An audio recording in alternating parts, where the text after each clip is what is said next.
epitelio de cubierta tiene que quedar totalmente claro, sin ninguna duda, para entender en su totalidad epitelio glandular. Ya saben que si tienen alguna duda, pues entonces pueden hacerla. No sé si miran mi presentación. Sí, sí se ve, doctora. Sí se ve. Gracias, muy amables. Bueno, entonces vamos a iniciar con la clasificación del epitelio. Como estuvimos viendo en el laboratorio, así a grandes rasgos, para entenderlo, hablábamos que habían epitelios simples, que correspondía a aquellos epitelios que solo iban a tener una capa de células sobre la membrana basal. Y hablábamos que eran epitelios planos, el cúbico, el cilíndrico. Decíamos que habían epitelios estratificados, que eran varias capas sobre la membrana basal. Y hablábamos que había plano queratinizado, plano no queratinizado y el cúbico. Y hablábamos de los epitelios pseudoestratificados, que eran epitelios que iban a tener solo una capa de células sobre la membrana basal, pero en el microscopio o en la lámina histológica se iba a observar como que existían más capas, ¿verdad? Entonces vamos a, y también decíamos, perdón, que estos epitelios los epitelios pseudoestratificados solo iba a contener al cilíndrico y al epitelio de transición. Entonces vamos a empezar con epitelio plano simple o simple plano. Primero, los epitelios planos simples también son llamados escamosos. Van a recubrir superficies húmedas, o sea, tiene que haber contacto con algún líquido, alguna cavidad corporal, como el corazón, porque pasa sangre. Entonces va a tener un epitelio plano. Cuando el epitelio plano recubre vasos sanguíneos y linfáticos, decíamos que nosotros lo íbamos a llamar endotelio. Y cuando el epitelio plano, simple o simple plano, va a recubrir todos los órganos que se encuentran en la cavidad abdominal, más que todo como pleuras que están en la cavidad torácica, la pleura del corazón, la pleura de los pulmones, lo que recubre todos los órganos de la cavidad abdominal, le vamos a llamar mesotelio. Cuando yo hable de epitelio plano simple en vasos sanguíneos, nosotros vamos a decir endotelio, y cuando hablemos de epitelio plano simple recubriendo externamente a un órgano, formando una membrana, protegiendo a un órgano, vamos a llamarlo mesotelio. Y un ejemplo de epitelio plano simple es los alvéolos pulmonares, debido a que debe estar la capa bien delgadita para que se dé ese buen intercambio. Ustedes pueden ver aquí, epitelio plano simple. Este es un corte de pleura. Aquí lo miramos. Y aquí tenemos uno en vaso sanguíneo. ¿Cuándo se debe hacer ese cambio rápido en el sistema respiratorio? Ustedes lo vieron para que pase el glóbulo rojo, ¿verdad? Ese cambio de oxígeno por dióxido de carbono, pues necesitamos una capita bien delgada y por eso debe ser un epitelio plano simple. Y ahorita les voy a explicar algo para que ustedes se memoricen la ubicación. Se supone que el organismo, cuando está en contacto con el exterior, debe protegerse de que entre cualquier virus, cualquier ácaro, parásito, bacteria, hongo. El organismo debe de protegerse. Lo que nos lleva a pensar que va a utilizar epitelios que tengan muchas capas, o sea, epitelios estratificados, porque el propósito es que nada ingrese. Por eso cuando miramos al exterior de un animal, miramos pelo, piel, garras, todo eso va a ser epitelio estratificado. Pero cuando empezamos a entrar al animal, supongamos que estamos entrando por la boca todavía va a seguir epitelio estratificado plano, pero cuando yo ingreso más al interior del animal y empiezo a bajar por tráquea, entonces como ya estoy más interno, se supone que ahí el contacto con patógenos no va a ser tan cercano. Vamos a disminuir y ya no vamos a usar un epitelio estratificado, sino que vamos a cambiar a pseudo. Seguimos entrando por tráquea, bajamos, vamos a bronquios, extrapulmonares, de repente entramos a pulmón, quedamos aquí, pero no hemos entrado a alvéolos, vamos aquí en los bronquios intrapulmonares y bronquiolos. Como ya estoy más adentro del animal, quiere decir que ahí hay menos contacto con el exterior, entonces vamos a cambiar a un epitelio cilíndrico simple. Cuando ingreso más, voy a cambiar a un epitelio cúbico simple, cuando ya llego hasta el fondo del pulmón, donde hay directo contacto con sangre, donde se supone que ahí nada va a entrar y es un ambiente totalmente estéril, puedo tener un epitelio plano. ¿Por qué? Porque ahí se supone que no va a llegar ningún patógeno. Entonces, todo puede pasar de manera libre. Vamos a usar el mismo ejemplo para sistema digestivo. Otra vez estamos en cavidad bucal, un epitelio estratificado plano con queratina. Entramos a esófago, se supone que hay menos agentes externos, quitamos la queratina, estratificado plano sin queratina. Paso a estómago, ya tengo un epitelio cilíndrico. En intestino voy a tener otra vez epitelio cilíndrico, epitelio cilíndrico, epitelio cilíndrico, y luego otra vez vamos a tener contacto con el exterior pasando al recto. Ese epitelio quiere decir que otra vez se va a convertir en estratificado plano. ¿Por qué le estoy explicando esto? Porque a la hora de memorizar dónde se ubica cada epitelio, puedo memorizarlo por lógica. Por eso estoy diciendo yo que plano simple va a estar en vasos sanguíneos porque se supone que a sangre no debe llegar ningún agente externo. Vamos a ver si sí se entendió esto que yo acabo de decir. Pero quiere decir que si yo entro o estoy viendo la cavidad nasal de un animal en un examen, la cavidad nasal que está aquí en contacto con el exterior, por lógica, ¿qué epitelio va a tener? ¿Alguien quiere decirlo? Estratificado. Certificado. Muy bien, y como está en contacto con el exterior, queratinizado. Entonces quiero que utilicen su lógica para memorizarlo, o sea, para entenderlo, porque para que no estemos memorizando todos los lugares, sino que lo entendamos también un poquito con lógica. ¿Se recuerdan que al inicio del primer día que di clase hablaba yo de un tejido estaba integrado por células, que hablamos de esto y que todas las células eran diferentes? Hablamos de hematoxilina y eosina, que esta era nucleada, esta iba a ser uninucleada segmentada, eso ya lo vimos. Y aquí estamos viendo cabal, el vaso sanguíneo, y yo les decía que habían células aplanadas, pues yo estaba mostrando ahí el epitelio plano simple o simple plano. Igual aquí está el vasito y ahí va el epitelio plano simple. Ustedes pueden poner epitelio plano simple o pueden poner endotelio, como ustedes les parezca mejor.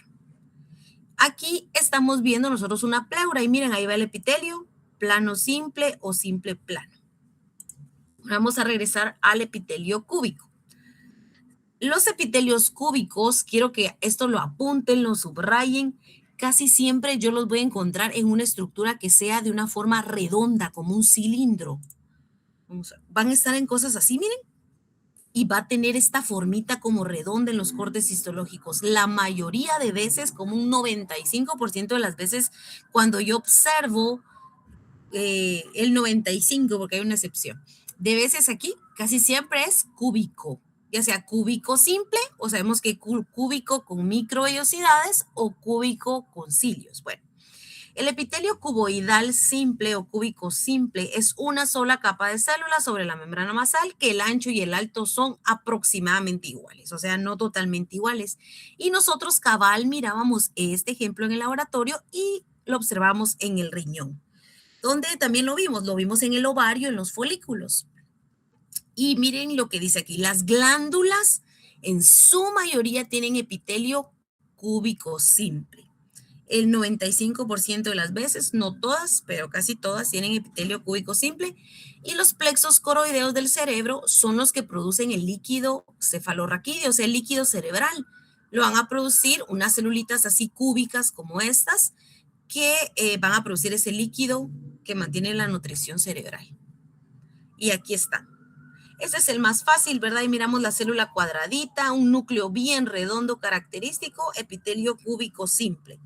Y esto también es en riñón, pero es un conducto de excreción. Y ahí miramos, ¿verdad? Células que son cuadradas o poliédricas, también con un epitelio cúbico simple. Podemos encontrar cúbico con microvellosidades, como observamos esta sombra aquí, o cúbico con cilios. Ahora vamos a ver cilíndrico, simple también. Los epitelios cilíndricos, el único que no tiene ni cilios ni microvellosidades es el estómago. Les voy a explicar por qué.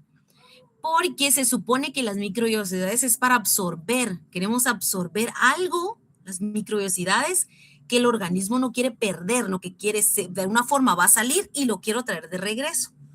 Por eso está en el riñón, porque el riñón filtra sangre, no queremos que se pierda toda la sangre. Por eso el epitelio cúbico del riñón puede tener microvellosidades. Ahora, el epitelio cilíndrico con microvellosidades está en el intestino delgado y en el intestino grueso y en la vesícula biliar, porque ahí pasa toda la alimentación y queremos reabsorber aquello que vamos a necesitar. Y es el que estamos mirando en bioquímica. En bioquímica decimos que la vitamina A, la vitamina D, la vitamina K, los ácidos grasos pasan por aquí y esta celulita los agarra, los reabsorbe y los deja entrar. Y hablamos que esa reabsorción es una reabsorción que no requiere energía, se le permite el paso libre. ¿Por qué? Porque la función de estas células es reabsorber todos esos nutrientes y vitaminas que se necesitan. Esas microvellosidades ayudan a esa reabsorción. Sabemos que pasa aquí, pasa la membrana basal, llega a este vaso sanguíneo y se va a linfa, ¿verdad? Esto es el propósito de este epitelio cilíndrico con microvellosidades. Y este epitelio, yo les decía en el laboratorio que casi siempre los núcleos están más cercanos a la membrana basal. Esta es la membrana basal y ahí miramos las celulitas más en contacto siempre a la parte basal que a la porción apical. En eso nos tenemos que fijar. Entonces vemos que su función es absorción o secretar algo, porque aquí vamos a ver que van a haber unas células que producen moco y ya las habíamos visto, ¿verdad? Que el propósito de producir moco era que también secretar cloro y que ese moco se vuelva más blando. Esas células mucosas también forman parte de este epitelio. O sea, viene el epitelio y de repente a ver aquí una célula mucosa. Vamos a encontrarlo entonces en el estómago, pero les decía que en el estómago no tiene ni microvellosidades ni cilios, porque la función del estómago no es absorber. La función del estómago es producir líquido intestinal, ¿verdad? Que es ácido clorhídrico. Entonces el estómago no tiene ni cilios ni microvellosidades. Las microvellosidades son específicas de intestino delgado e intestino grueso. También lo podemos encontrar en las glándulas bulbourethales del aparato reproductor del macho, en el útero y en los túbulos uterinos. Los que tienen cilios aquí es el útero y la tuba uterina. ¿Por qué? Porque esos cilios, el propósito en el ovario es hacer como tratar de sacar al esperma, ¿verdad? El útero quiere sacar al espermatozoide, entonces va a mover todos los cilios en una dirección porque hablamos que la función de los cilios es sacar al exterior. Pero eso es porque el espermatozoide debe capacitarse, eso lo van a ver cuando pasen embriología. El esperma debemos de ponérsela difícil para que el que sea más apto pueda fecundar. El sistema respiratorio también, ¿verdad? Porque hablamos que el moco era para sacar todos los patógenos. Su función también es moverse en un solo sentido y sacar al exterior cualquier sustancia. Ya saben que si tienen dudas, me interrumpen sin ningún problema. Y aquí estamos, ¿verdad? Doctora, una duda. ¿Sí?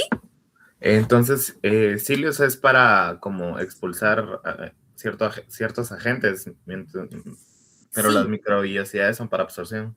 Sí, esa es la diferencia más importante porque yo solo voy a pensar, si les ponga un ejemplo de dónde se encuentran cilios, entonces ustedes ya piensan, bueno, si es para mover, para sacar algo, tengo que pensar en el sistema respiratorio, ¿verdad? Pero si queremos absorber algún nutriente, yo les digo, bueno, ustedes administran un suplemento vitamínico a un paciente y quieren que se absorba. ¿En qué sistema pensarían ustedes para absorber? ¿Qué ponen ustedes ahí? Digestivo. Digestivo, ¿vieron? ¿Verdad? Ahí está, fácil. Bueno, Gracias. muy bien.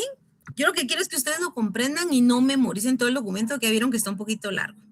Útero hablábamos de cilios y estereocilios. Eso quiero que quede bien claro. Estereocilios solo está en un epitelio cilíndrico, tiene que ser cilíndrico, Y estereocilios solo están en el aparato reproductor de macho, o sea, las hembras no tienen estereocilios. Estereocilios solo está en el aparato reproductor de macho. Pon ahí un asterisco y lo memorizan para siempre. Solo voy a encontrar estereocilios en aparato reproductor de macho. Lo que por lógica, si yo pregunto en el laboratorio, tengo que usar o un corte de testículo o un corte de epidídimo o un corte de un conducto masculino, ¿verdad? Porque es el único lugar donde va a estar. En ningún otro lugar va a estar. Aquí miren, ahora pues yo espero que ya más o menos vayamos tratando de ver. Esta es una hematoxilina eosina, no se mira la membrana basal, tendría que ir aquí. Yo observo células un poquito alargadas. La definición de la imagen no está bien porque estamos demasiado cerca. Aquí están las células cilíndricas. Hablábamos que todos los núcleos casi siempre están en la misma posición, más cerca de la porción basal. Subimos la célula cilíndrica y si yo miro esta sombrita nada más, yo sé que eso es una microvellosidad, ¿verdad? Solo esta sombrita es una microvellosidad. Vamos a ir entonces a los epitelios estratificados, que es no cornificado o sin queratina y queratinizado. Casi siempre va a ser zonas donde necesitamos cambiar. O sea que vamos de los labios y vamos a entrar a cavidad bucal. Entonces ahí vamos a cambiar de plano queratinizado a no queratinizado. Estamos aquí afuera del ojo en el párpado y necesitamos entrar a la córnea. Entonces también vamos a cambiar de queratinizado a no queratinizado. Van a ser esas zonas donde vamos a cambiar de epitelio porque se necesita tener una superficie más suave. Eso es lo que va a pasar. Pero nunca es, o sea, siempre es como un cambio de queratinizado a no queratinizado. Y aquí está, hablábamos en la clase que este epitelio puede tener hasta 12 estratos y yo me tengo que fijar en las células más apicales y las que tienen un núcleo alargado. Quiere decir que este epitelio era estratificado, como esta celulita era aplanada, plano.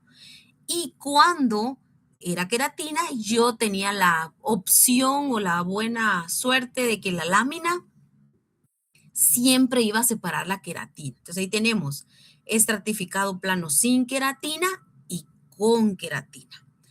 El grosor puede variar, no quiere decir que siempre el que no tiene queratina va a ser más grueso, puede ser al revés. Por eso yo me tengo que fijar en si hay o no hay queratina.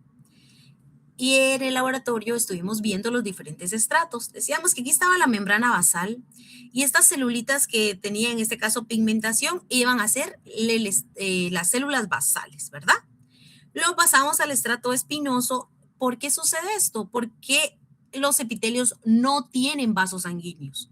Nunca, jamás voy a encontrar yo sangre aquí, un vaso sanguíneo en un epitelio. Si encuentro sangre en un epitelio, eso es patológico.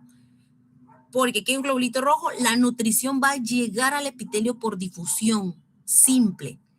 Tenemos la membrana basal, estas son las células basales. Como a estas células ya no les llega mucho alimento, se va a empezar a perder líquido y por eso miramos que las uniones celulares empiezan como a jalar porque las células se están deshidratando.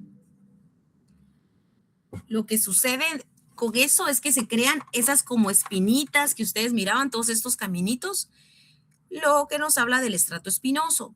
Luego pasamos al estrato granuloso, el estrato lúcido y la célula se moría. Ya no le llegan nutrientes, entonces empieza a morir y forma el estrato lúcido y muere el estrato córneo, que está aquí.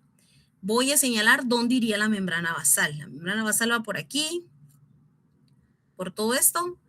Estas primeras células serían el estrato basal. Cuando empiezo a observar como estos caminitos que realmente son las uniones celulares llamados desmosomas, entonces ya sé que hice el cambio al estrato espinoso, ¿verdad? Ahora miramos los gránulos que están aquí, el estrato granuloso. Se observan células blancas que ya no miro muchos núcleos, el estrato lúcido, esa célula muere, el estrato córneo o queratina, como ustedes quieran poner, no hay ningún problema. Vamos a continuar. Ahora vamos a hablar de el epitelio estratificado cúbico, donde podemos observar 2, 3, 4, lo más que he observado yo tal vez son 6 capas.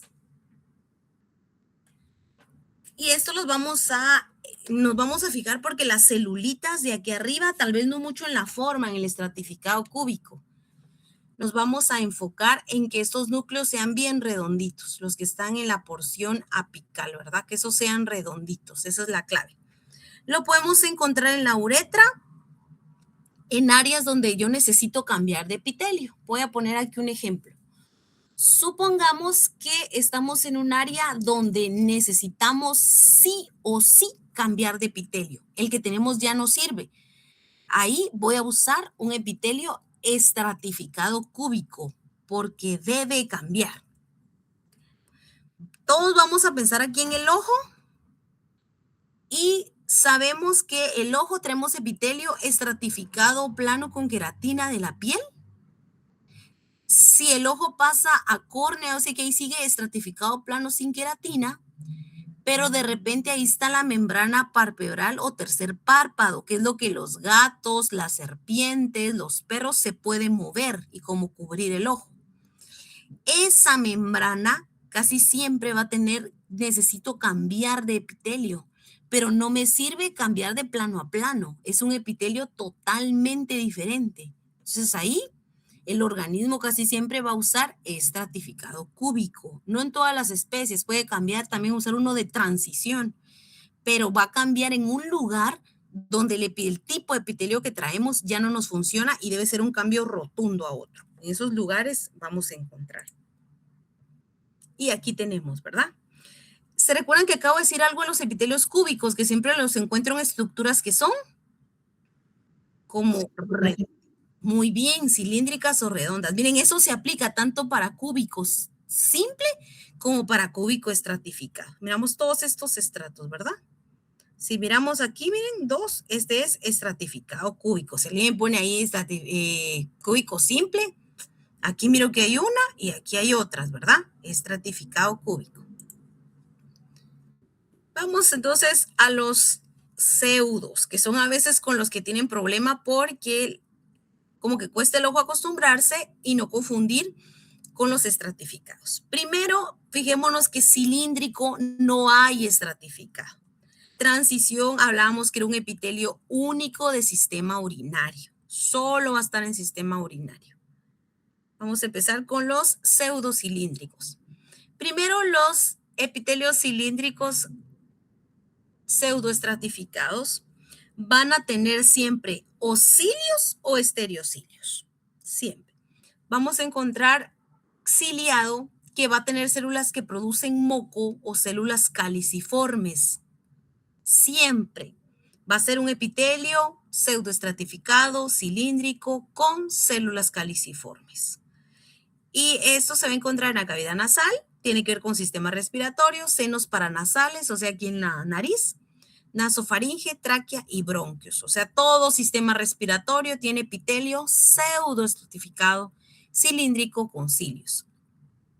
Cuando hablo de estereocilios, acabo de decir que siempre hablo aparato reproductor del macho, que estereocilios es una modificación de superficie apical que está únicamente y siempre en aparato reproductor del macho, lo que nos lleva a pensar que el aparato reproductor del macho tiene epitelio cilíndrico simple con estereocilios, como lo vimos en el laboratorio, y tiene epitelio pseudoestratificado cilíndrico con estereocilios. O sea que se va haciendo más pequeño y lo va a encontrar en el epidídimo y conducto deferente. Y no tiene células caliciformes. Ahí dice sin células caliciformes. Y aquí está. Bueno.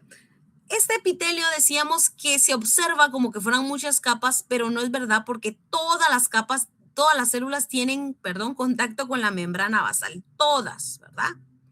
Como está aquí. Y ahí miramos que están las células caliciformes o las células que producen moco, ¿verdad? Su función también es producir ácido clorhídrico. Aquí hay una, aquí hay otra, aquí hay otra.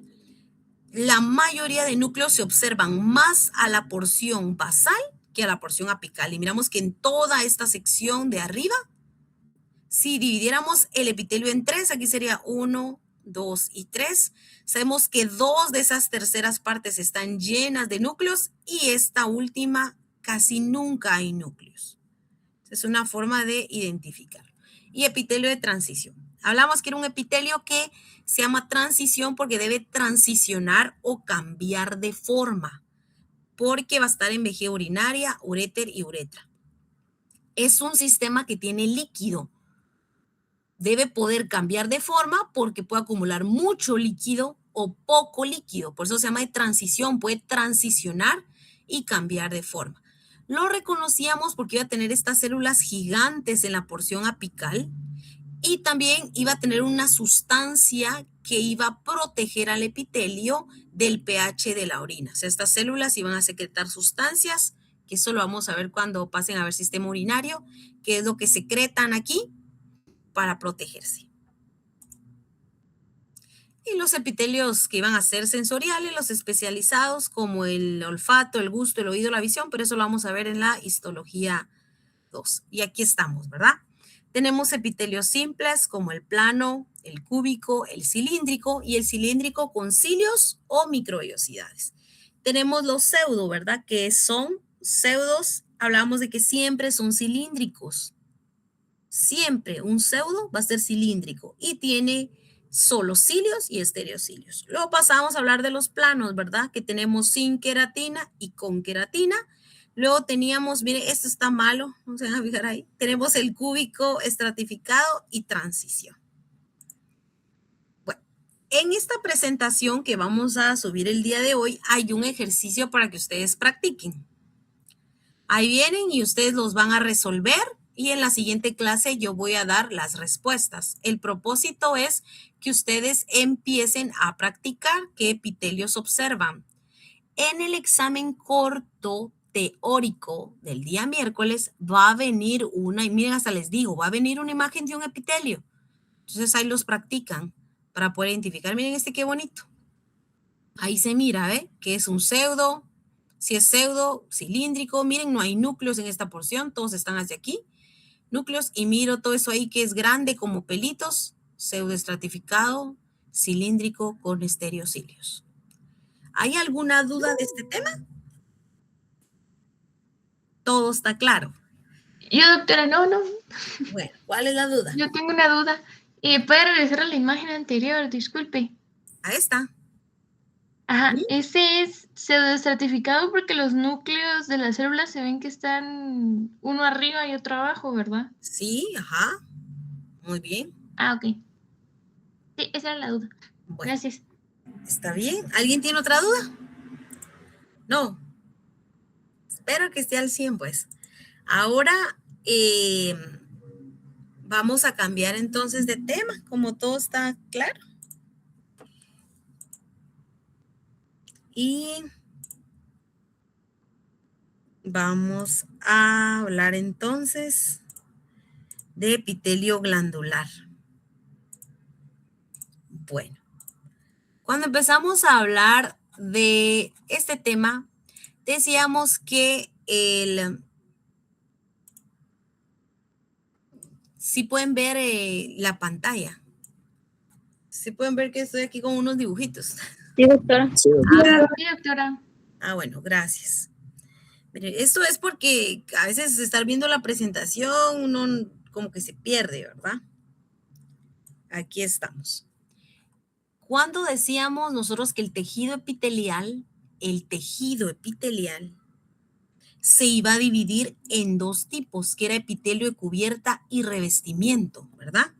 Ahí pongo coma y voy a agregar epitelio glandular.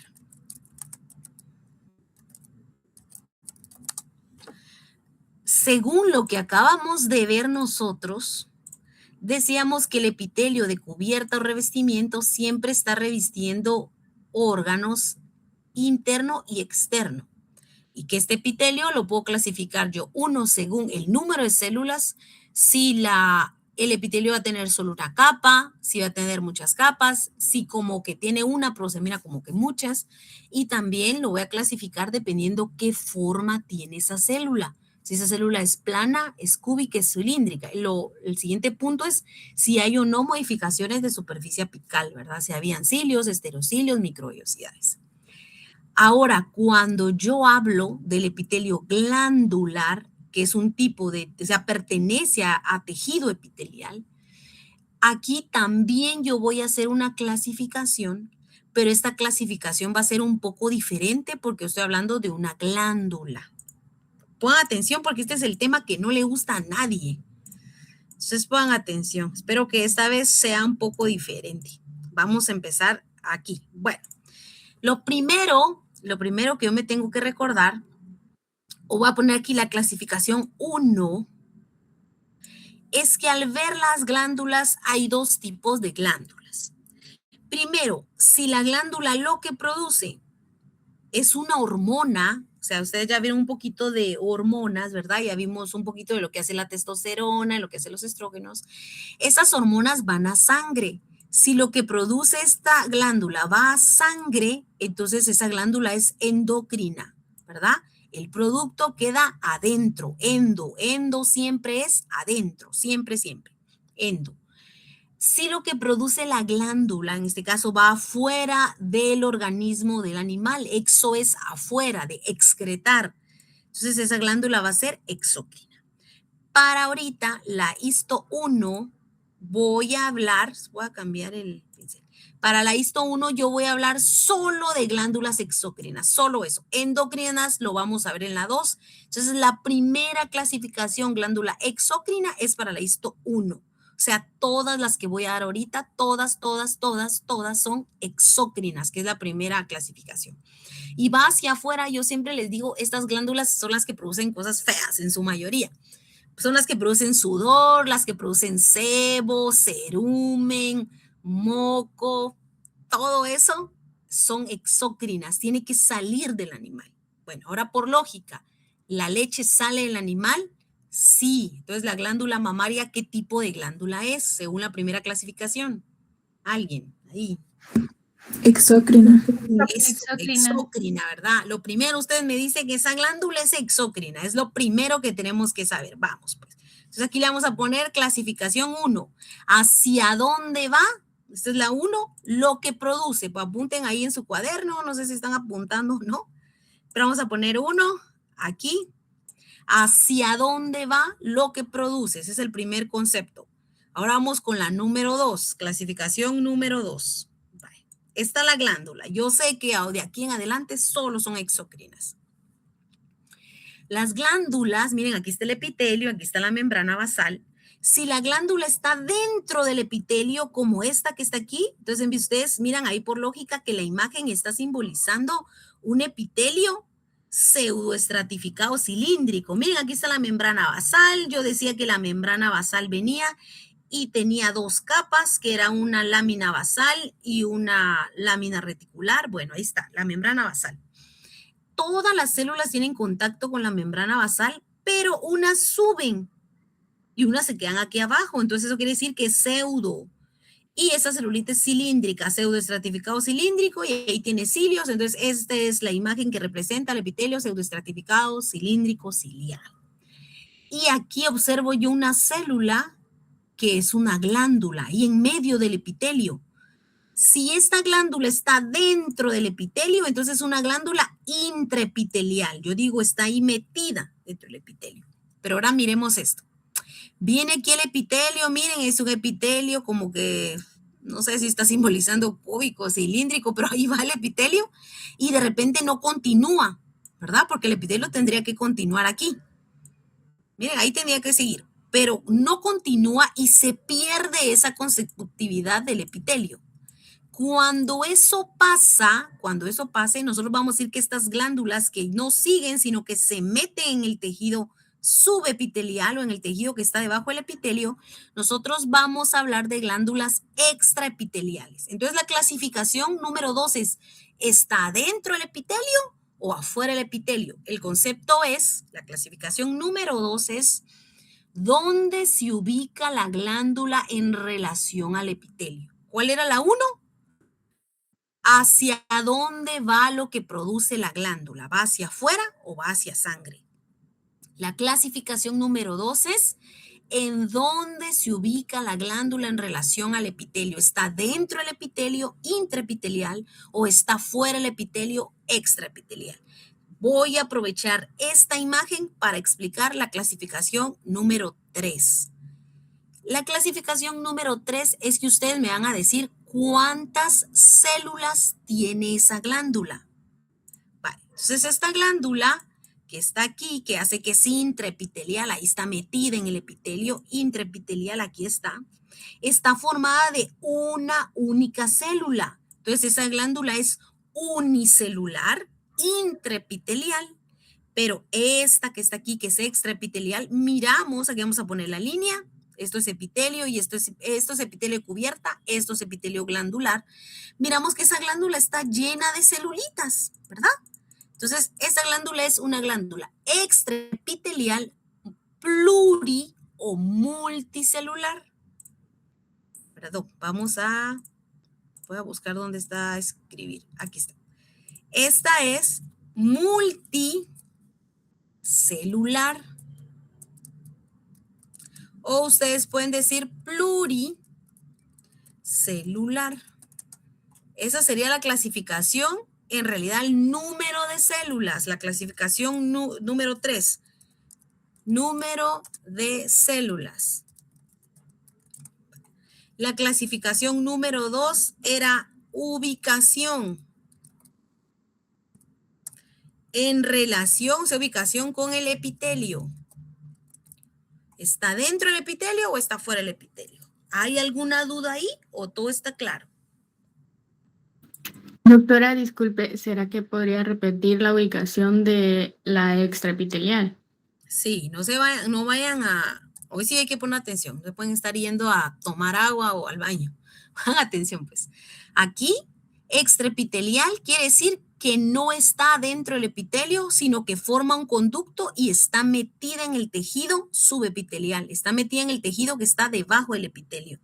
Siempre, extraepitelial es que viene la glándula, forma un conducto y se mete dentro del epitelio. Porque los epitelios nosotros vimos que eran rectecitos. Pero aquí viene y como es tejido epitelial, sigue el mismo tipo de células. Pero este es epitelio de cubierta, ahí va la membrana. Se supone que tendría que seguir recto, pero si viene y forma un conducto y se mete en el tejido debajo del epitelio, esa es una glándula extraepitelial. Media vez agarra para abajo y se mete en el tejido, ya es extraepitelial. ¿Ahí sí? Bueno, ahora no hay problema. Ahora vamos a ver aquí, a ver si quedó claro. Bueno, jóvenes, ahí estamos, pues.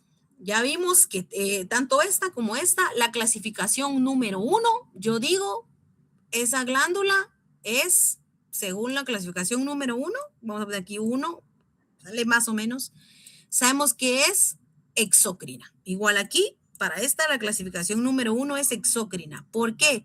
Porque yo dije que solo iba a dar en la histo 1 exócrinas. Entonces, eso es exócrina porque lo que produce va hacia afuera del animal. La clasificación 2.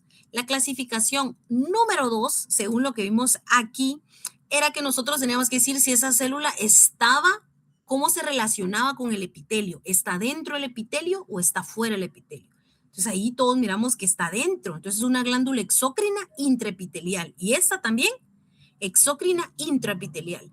La clasificación número 3 es cuántas células tiene esa glándula. Esta glándula tiene una y esta glándula tiene 1, 2, 3, 4, 5, 6, 7, 8.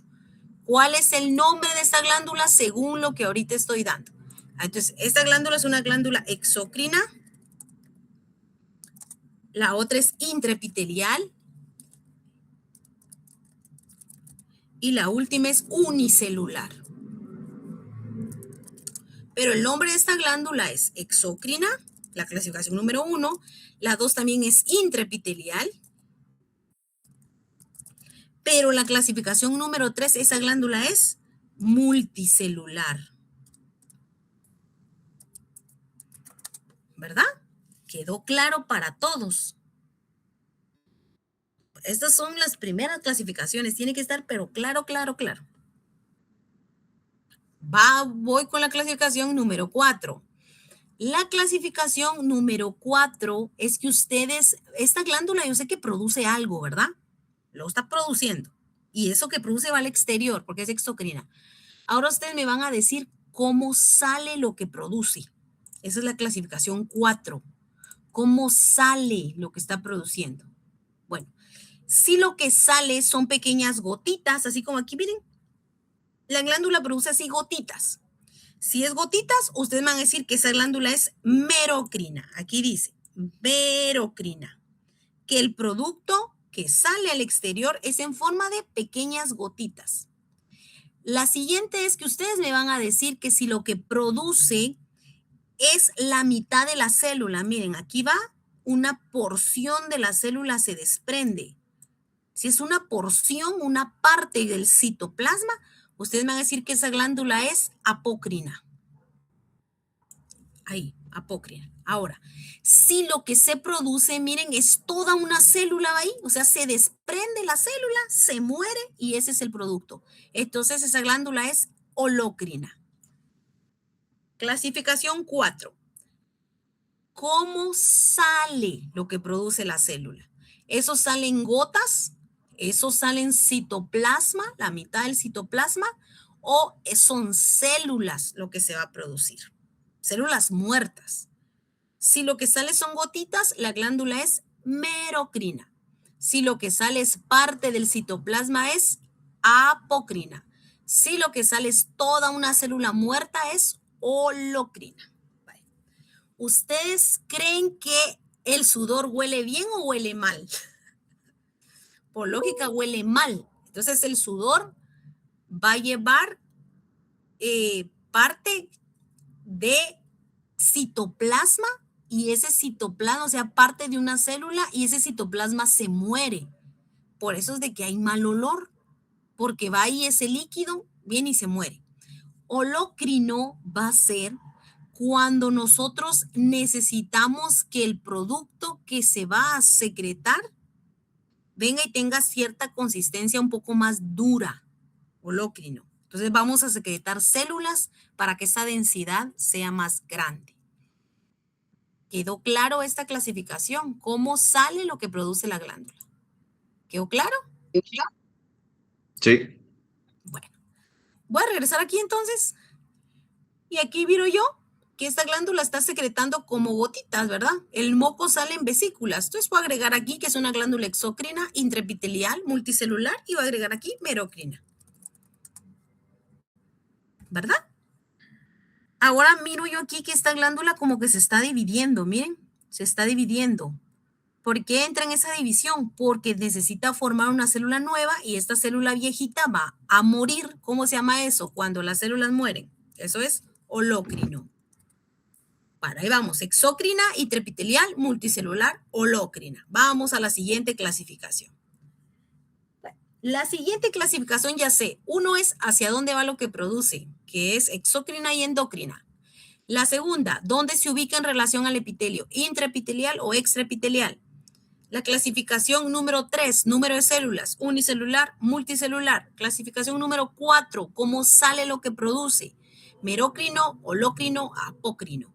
Ahora vamos a hablar de qué es lo que la glándula produce, ¿verdad?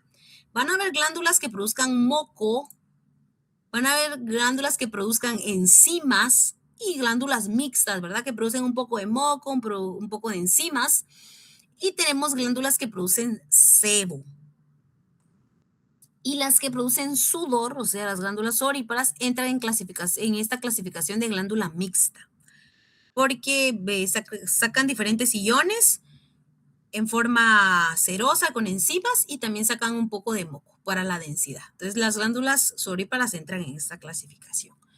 Bueno, entonces tengo glándulas mucosas, glándulas serosas y glándulas mixtas. Y glándulas sebáceas. Y vamos a aprender entonces a identificarlas en el corte histológico, porque ahorita solo hemos estado viendo dibujitos. Aquí estamos. Yo, cuando hable de estas glándulas y de estas como estructuras, todos vamos a ver ahí que ese es un típico epitelio. ¿Qué epitelio es este el que está aquí simbolizado? Va a ser siempre en glándulas, hablamos que el epitelio en su mayoría de veces va a ser cúbico. Porque el cúbico hablábamos que tenía esa forma como redondita. Casi siempre, les dije en el 95% de las veces es cúbico. La diferencia aquí de este epitelio glandular, que casi siempre es cúbico, ahí va otra cosa que debo aprenderme de memoria. El moco no se tiñe. ¿Qué otra estructura yo he visto que digo esa estructura no se tiñe? La grasa. La grasa no se tiñe. Muy bien, ahí vamos. Sebácea, sebo, no se tiñe. Hubo algo más que yo les estaba a decir, no se tiñe, no se mira con H. Membrana basal. La lámina basal. Muy bien, ya llevamos ahí 3, ¿verdad? No se tiñe el moco, no se tiñe la lámina o la membrana basal y tampoco se tiñe el sebo. Yo voy a ver blanco, la grasa no se tiñe. Aquí estoy y yo voy a identificar que esta glándula, cada una de estas cositas de la glándula, yo le voy a llamar un acino o acinis. Acino, o también ustedes pueden llamarlo acinis. Acinis. Bueno, cualquiera de las dos está bien. Entonces, este acino glandular es de tipo mucoso. ¿Cómo voy a saber yo que es mucoso? Uno, no se tiñe, no se va a teñir y los núcleos siempre van a estar más cerca de la membrana basal. Por eso sé que es mucoso. Yo voy a saber que este acino o acinis es seroso porque se va a teñir, siempre se va a teñir, las enzimas se tiñen y los núcleos van a estar centrales, o sea, un epitelio cúbico simple típico. Y cuando sea mixta, voy a encontrar, ya voy a terminar, un momentito, ya casi es hora, ¿verdad? De los dos tipos. Aquí estamos. Bueno, voy a reducir el tamaño y aquí miro un típico acino mucoso. No está teñido y todas las celulitas tienen contacto con la membrana basal. Mírenlo bien, lo vamos a acercar. Aquí está. No está teñido. Aquí tampoco no está teñido. Aquí esto blanco es porque ahí tiene que salir la secreción glandular. Y aquí está todas las celulitas cerca de la membrana basal, los núcleos. Igual aquí, miren, un típico mucoso, acino mucoso. Ahí está bien redondito. El moco no se tiñe y todos los núcleos están ahí en contacto con la membrana basal. Ahora voy a irme al otro lado y voy a ver el acino seroso. Ahí está el seroso, decía que el seroso se tiñe, ahí está teñido y observo los núcleos redondos típicos de un epitelio cúbico simple, ¿verdad? Y vamos entonces a los mixtos. Con esto termino. Ahí están los mixtos. ¿Por qué sé que es mixto? Aquí hay un típico mucoso y aquí hay un seroso. Miren los núcleos del mucoso cómo van. Cerca a la membrana basal y los núcleos del seroso bien redonditos. Y encuentro este que está aquí. Este me va a servir de base. Mírenlo bien a este que estoy señalando aquí. Mírenlo bien, fíjense bien en él. Aquí está. Creo que fue lo que usé muy delgadito el color. Aquí está, miren. Vaya, pues ese.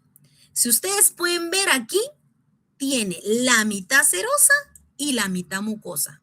Ese es un mixto. O fíjense en este que está aquí. ¿Se dan cuenta? Esta parte es mucosa y esta parte es serosa. Este que está aquí también. Esta parte es mucosa y esta parte es serosa. Pero tengo otros, así como este que estaba aquí, que era totalmente mucoso y totalmente seroso. Lo que observo yo, esto, que es obviamente cilíndrico simple, es el conducto de secreción de la glándula. ¿Verdad? Si me alejo. Bueno, entonces aquí estamos en este momento. Solo voy a agregar una clasificación más aquí. ¿Verdad? Entonces yo estoy hablando de que este dibujito, esta glándula es exócrina, intraepitelial, multicelular y voy a agregar la penúltima clasificación porque me hace falta una. La voy a agregar aquí y esta glándula es mucosa. El moco siempre sale de forma merocrina, siempre. Siempre que una glándula es mucosa, es merocrina. Bueno, jóvenes, vamos a dejarlo ahí, hasta ahí la clase del día de hoy y vamos a continuar el día de mañana. Que tengan un buen día. Buen día. Gracias, doctora. Buen día, doctora. Gracias. Buen día. Bueno, adiós.